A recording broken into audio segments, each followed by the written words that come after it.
Vsauce. Michael here. When I wake up, I'm angry. When I eat breakfast, angry. On my way to school, angry. In the park, angry. Guitar, angry. Drive home, livid. Everything on the internet makes me mad. I settle down for my 4-hour session of doom scrolling, and lo and behold, the worst takes known to man. The most offensive, controversial opinions that the great connoisseurs of the internet have conjured up for me to digest. When I spend my time on my phone, it's supposed to be relaxing. I end up angry, upset. Who is to blame for this madness? Refuse to take any accountability, so it's everyone else's fault! The internet is insanely polarized, and everything I consume on it is either hidden beneath 300 levels of irony and satire to the point where I can't even understand it, or just straight up rage bait. And I get baited, man. And I do indeed rage. When you're on social media, there is no middle ground on any concept or take that you can possibly think of. You cannot hold an opinion that is not popular, at least if you don't want to be degraded and insulted by thousands of people. The ability to tolerate small differences in opinion has been completely drained from the internet. And since you're on the internet right now, you're probably experiencing the same thing every day. So let's talk about it. People who don't hold a starkly polarized position on any issue, like me or many other Gen Z individuals, feel a strong pull to disconnect from the opinion pool altogether. Many Gen Z don't even vote because they don't feel represented by a polarized two-party system. Even if we do, I feel like we're choosing between the lesser of two evils. The experience of being online is scarily similar to the experience of voting. Comment sections of posts are either filled with absolute unwavering agreement or extremely harsh criticism of both the opinion and the person who posted it. Hello, welcome to HR Disagreement Training. I'm Corin, I'll be your host. Let's tackle disagreements together. You and a few coworkers are talking together at the lunch table. David says, I somewhat disapprove of this country's immigration policies. Lori says, David, what led you to this conclusion? I'd love to hear your thoughts. Michael says, I disagree. This is a fascinating discussion. Let's compare our thought processes. Brad Segmus 67 says, you disgusting snowflake liberal prick. You are a fat sack of toe-licking garbage. We should deport your slimy butt immediately. There is no allowance for disagreement on social media. The thing is, content creators know this, and they constantly exploit it, which brings me to my main point. Your attention is a currency. Be careful how you spend it. The modern age of media consumption and media industries has made the attention you give to things on the internet extremely valuable. Nothing is free. Attention is the most powerful currency on the internet. Arguably, the most powerful currency in the world. Like I said, nothing is free. Attention on the internet has the capacity to become financially lucrative. This is not a new concept. Attention, both negative and positive, has always been a gateway to creating money. Now, to be clear, these could be good things, like social movements or social reforms, movements for racial equality in the US, marathons across Canada to raise money for cancer. Or they could be very bad things, like the indulgences in the 1500s sold to Catholic peasants. That would save them, their family, or both from purgatory.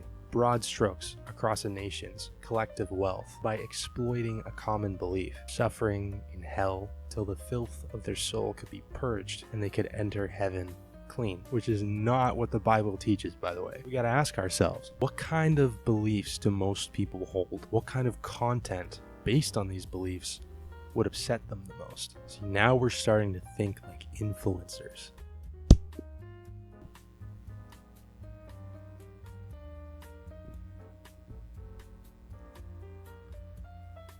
Influencer scams. Nowadays, many influencers use both positive and negative attention, mostly negative, to promote themselves and or to grift off of their viewers. There are countless scams that come to mind. Jake Paul's Team 1000, the honey scam, countless crypto rug pulls like the Hawk2a coin, and what I consider to be probably one of the worst scams of our time, the Trump phone. If you don't know about this already, Trump promised to provide this all-American gold-plated phone about 2 years ago, set to release last year. Even though it was not yet even in production, you could pre-deposit 100 crisp, beautiful, sweetly smelling of oil American dollars. The Trump phone still, to this day, has not been released, and the money that people paid for it has not been returned. Let's keep in mind this is the president of the world's largest superpower, blatantly scamming his very loyal fans. Because, come on, be honest, who else is buying these phones except the biggest Trump fans of all time? Except guys like, Moist Critical, who did it for content. Come on, man, I expect more from America's beautiful, shining, golden face. Now, you might be thinking to yourself, okay, people use attention to grift. What does that have to do with me? If I'm not buying it, it doesn't matter, right? Well, that's where you're wrong. Your attention is a currency. Even paying attention to something is like handing them money, because it increases the chances of their message reaching other people. TikTok, Instagram, YouTube Shorts, any short form content use complex algorithms to recommend videos to people based on what it thinks will keep their attention the best. And we're not just talking about likes and comments, though those do help. Attention is just as powerful. Unfortunately, what keeps people's attention the best are videos that they strongly disagree with, ones that make them mad. You know it, I know it. If we strongly disagree with a post, we'll spend millennia going through the comments, watching people get ripped apart, absolutely cooked for opinions that we kind of agree with, but maybe we just won't talk about it this time. For example, if you're one of them liberal snowflakes, the very concept of a nuclear family with a mommy and daddy is enough for you to blow your gluten-free, vaccine-guzzling top off. Or if you're more conservative, even speaking of free healthcare is enough to push you into a super boomer, red-faced, obesity hissy fit. You see what I'm doing? I'm generalizing you, putting who you are into a box to push your buttons and farm your attention. Obviously, you guys know I'm joking. I hope. If I dressed the part, said the right things, you might actually believe I mean what I'm saying.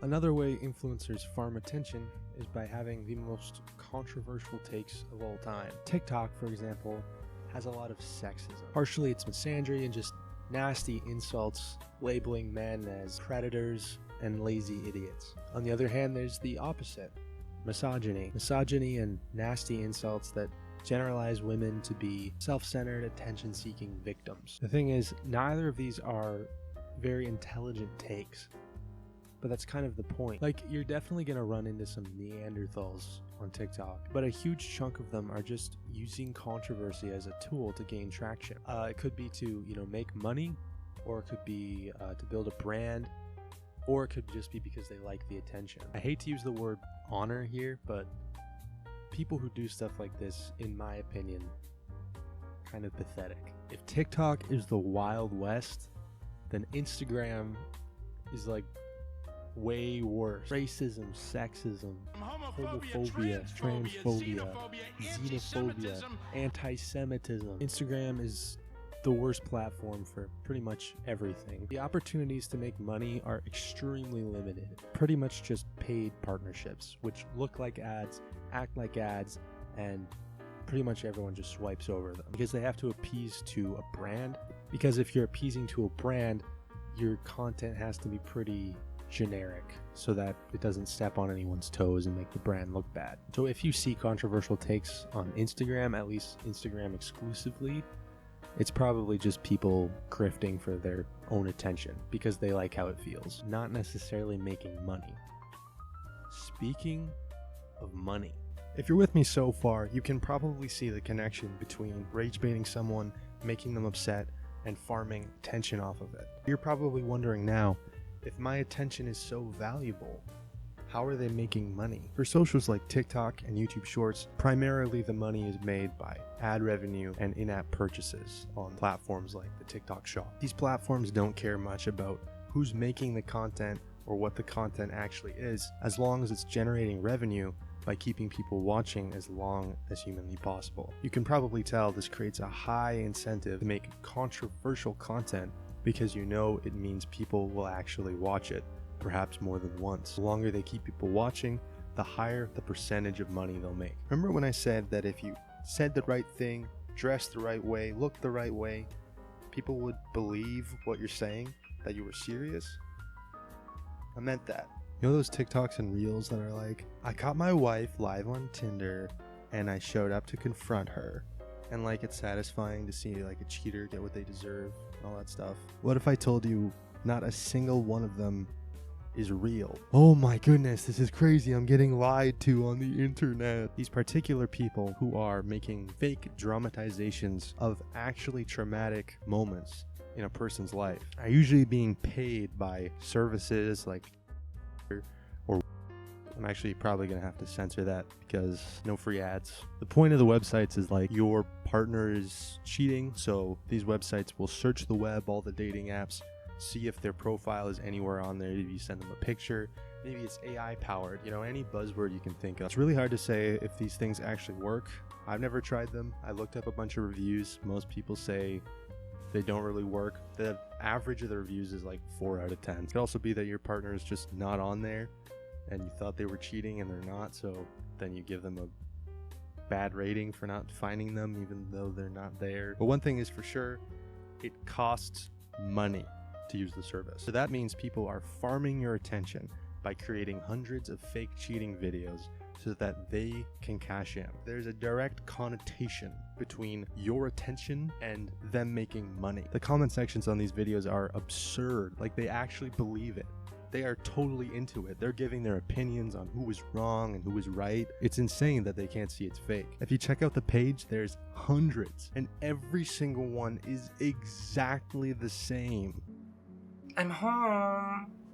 Oh, you're back early. How was girls' night? Yeah, it was fine. I just didn't feel great. Yeah, so I guess Bingledorf didn't say hi. Bingledorf? What? Who is that?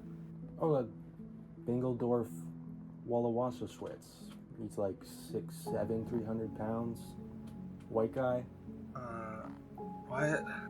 Yeah, he messaged you on Tinder, right? Like, what's up, honey buns? I know you have a husband, but why don't we go get ice cream and then go to a trampoline park after? That is so not true. You know I hate trampoline parks. Well, like, he never showed up though, right? I don't know what you're talking about. Yeah, You're always... He never showed up. I don't know what you're talking about. You're always talking about this and that and Guys, look, accusing this is her me. I Tinder. don't even know who This is her. Bingledorf She's is. a cheater. She's a cheater. I wanted this outro to be organic. I definitely didn't just not feel like writing one. That would never happen. So I'm not trying to preach it. I'm not trying to tell you what to do. You can do whatever. I don't care. But you should be thinking every single time you see some stupid take on social media, you should be thinking, who is gaining from this? When I comment and I get super mad and I rewatch the reel or whatever 3 million times while scrolling through the comments, who's actually benefiting? Because it's not me. I'm just getting angry. I'm getting upset. What you're really doing is you're benefiting somebody else. People are not on Instagram and TikTok or whatever just for fun. There are people out there who are just trying to make money off of your attention. So do me a favor, do yourself a favor, and just don't watch. It'll make you so much happier. They won't make any money off of it. And, you know, just chill. Anyway, like, subscribe, peace, have a good day.